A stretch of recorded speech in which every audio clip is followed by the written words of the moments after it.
Waktu itu saya mengalami satu persimpangan, saya bayangkan kayak banyak tali yang mengikat diri saya lalu ditarik ke berbagai arah. Gelap sekali, capek sekali, lelah sekali waktu itu. Saya lahir di keluarga broken home. Dan waktu saya lahir, itu memang hubungan bapak sama ibu saya itu udah nggak rukun. Bahkan tidak serumah. Jadi masa kecil saya lebih sering di momen-momen yang sendirian.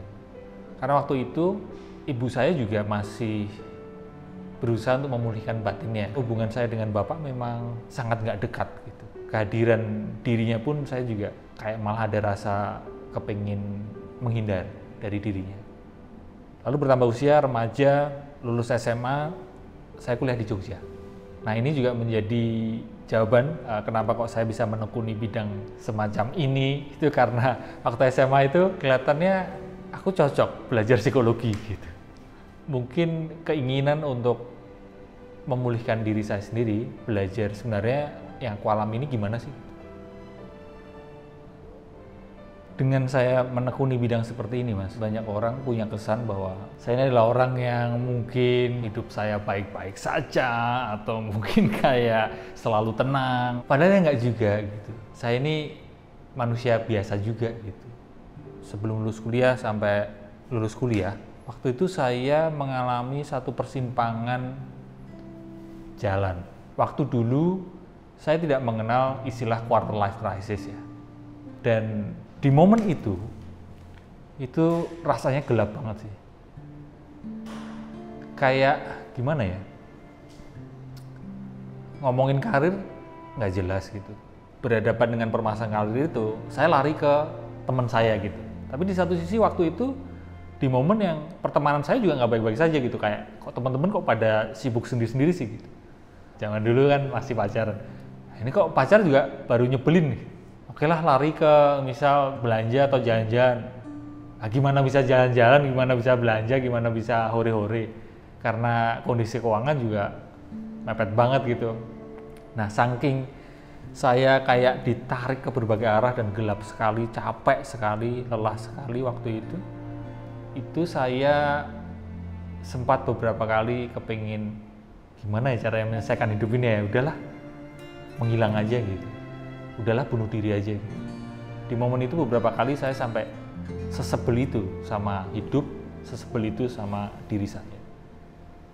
Ini juga relate kenapa waktu saya mengalami momen gelap itu karena gini.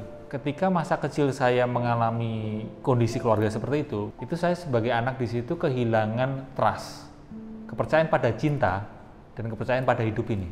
Ketika saya berada di momen nggak ngenakin banget, ya saya kayak jatuh gitu, nggak ada jaring pengamannya.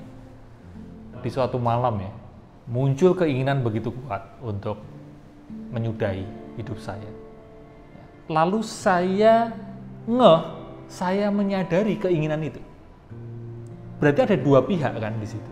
Keinginan bunuh diri dan diri saya yang menyadari keinginan itu.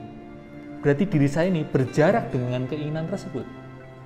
Atau jangan-jangan pihak yang menyadari keinginan itu jangan-jangan adalah diri sejati saya gitu. Lah terus muncul pertanyaan, lah terus diri saya itu siapa gitu? Apakah jangan-jangan yang begitu kuatnya dorongan untuk bunuh diri itu adalah ego saya, sedangkan pihak yang menyadari ego tersebut adalah kesadaran yang melampaui pikiran, yang melampaui ego saya. Kesadaran sejati itu di situ gitu. Cuma selama ini kita termasuk saya masih sering sibuk dengan peran-peran ego. Pikiran menciptakan jeratannya sendiri, lalu berusaha melepaskan jeratan itu sendiri, menciptakan musuhnya sendiri, lalu berusaha untuk berdamai dengan musuhnya itu sendiri. Kamu boleh lelah, kamu boleh capek, boleh, kamu boleh sedih, kamu boleh nangis. Bersedihlah, nggak apa-apa bersedih. Menangis juga nggak apa-apa, lelah juga nggak apa-apa. Beristirahatlah untuk menyadari apa yang sedang kamu rasakan. Tapi bertahanlah di sana.